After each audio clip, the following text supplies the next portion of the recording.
بسم اللہ الرحمن الرحیم۔ سورۃ البقرہ آیت نمبر 240۔ والذین یتوفون منکم ویذرون ازواجا وصیۃ لازواجہم متاعا الی الحول غیر اخراج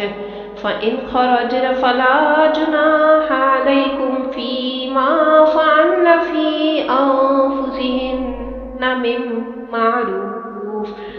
واللہ عزیز حکیم۔ ترجمہ: اور جو لوگ تم میں سے مر جائیں اور عورتیں چھوڑ جائیں وہ اپنی عورتوں کے حق میں وصیت کر جائیں کہ ان کو 1 سال تک خرچ دیا جائے اور گھر سے نہ نکالی جائیں، ہاں اگر وہ خود گھر سے چلی جائیں اور اپنے حق میں پسندیدہ کام یعنی نکاح کر لیں تو تم پر کچھ گناہ نہیں، اور اللہ زبردست ہے، حکمت والا ہے۔ تفسیر: مثال کے طور پہ ایک شخص فوت ہوا ہے اور اس کی 4 بیویاں ہیں، جن میں سے ایک کے ہاں اولاد ہے جبکہ باقی 3 بیویاں اس اولاد کی ستونی مائیں ہیں۔ اب پہلی بیوی کی یہ اولاد سگی ماں کو تو اپنی ماں سمجھ کر اس کی خدمت کرے گی اور باقی 3 کو خواہ مخواہ کی ذمہ داری سمجھے گی، تو فرمایا کہ ایسا نہ ہو کہ ان بیواؤں کو فوراً گھر سے نکال دو کہ جاؤ اپنا رستہ لو، جس سے تمہاری شادی تھی وہ تو فوت ہو گیا، بلکہ یہ 1 سال کے لیے انہیں گھر سے نہ نکالا جائے اور ان کا نفقہ دیا جائے۔ ان آیت کا نزول تک قانون وراثت ابھی نہیں آیا تھا، لہذا بیواؤں کے بارے میں وصیت کا عبوری حکم دیا گیا، جیسا کہ قبل ازیں آیت نمبر 180 میں والدین اور قرابت داروں کے لیے وصیت کا عبوری حکم دیا گیا۔ سورۃ النساء میں قانون وراثت نازل ہوا تو اس میں والدین کا حق بھی معین کر دیا گیا اور شوہر کی وفات کی صورت میں بیوی کے حق کا اور بیوی کی وفات کی صورت میں شوہر کے حق کا بھی تعین کر دیا گیا، اور اب والدین، وہ عزیز، وہ ارقاب اور بیوگان کا حق بھی وصیت کی ہدایت منسوخ ہو گئی۔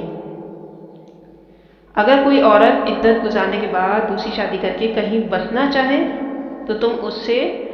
سال بھر کے لیے روک نہیں سکتے، وہ اپنے حق میں معروف طریقے پر جو بھی فیصلہ کرے وہ اس کے مجاز ہے، اس کا کوئی الزام تم پر نہیں آئے گا۔ اسی طرح اگلی آیت نمبر 241 سورۃ البقرہ میں اللہ تعالیٰ فرما رہے ہیں وَلِلْمُطَلَّقَاتِ مَتَاعٌ بِالْمَعْرُوفِ حَقًّا عَلَى الْمُتَّقِينَ، اور مطلقہ عورتوں کو بھی دستور کے مطابق نان و نفقہ دینا چاہیے، پرہیزگاروں پر بھی یہی حق ہے۔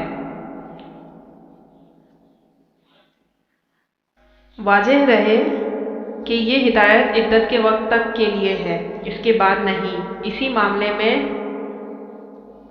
کلکتہ ہائی کورٹ نے شاہ بانو کیس میں جو ایک فیصلہ دیا تھا، اس وقت ہندوستان میں شدید احتجاج ہوا تھا۔ اس نے یہ فیصلہ دیا تھا کہ کوئی مسلمان اگر اپنی بیوی کو طلاق دے دے تو وہ بیوی اگر دوسری شادی کر لے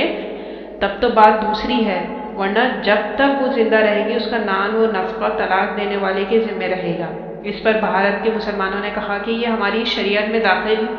دخل اندازی ہے، شریعت نے مطلقہ کے لیے صرف عدت تک نان نفقہ کا حق رکھا ہے۔ چنانچہ مسلمانوں نے اس مسئلے پر احتجاجی تحریک چلائی جس میں بہت سے لوگوں نے جانوں کا نذرانہ پیش کیا۔ آخرکار راجیو گاندھی کی حکومت کو گھٹنے ٹیکنے پڑے اور پھر وہاں یہ قانون بنا دیا گیا کہ ہندوستان کی کوئی عدالت بشمول سپریم کورٹ مسلمانوں کی آئلی قوانین میں دخل نہیں دے سکتی۔ پھر اگلی آیت میں اللہ فرما رہے ہیں، آیت نمبر 242 كَذَلِكَ يُبَيِّنُ اللَّهُ لَكُمْ آيَاتِهِ لَعَلَّكُمْ تَعْقِلُونَ، اسی طرح اللہ اپنے احکام تمہارے لیے بیان فرماتا ہے تاکہ تم سمجھو۔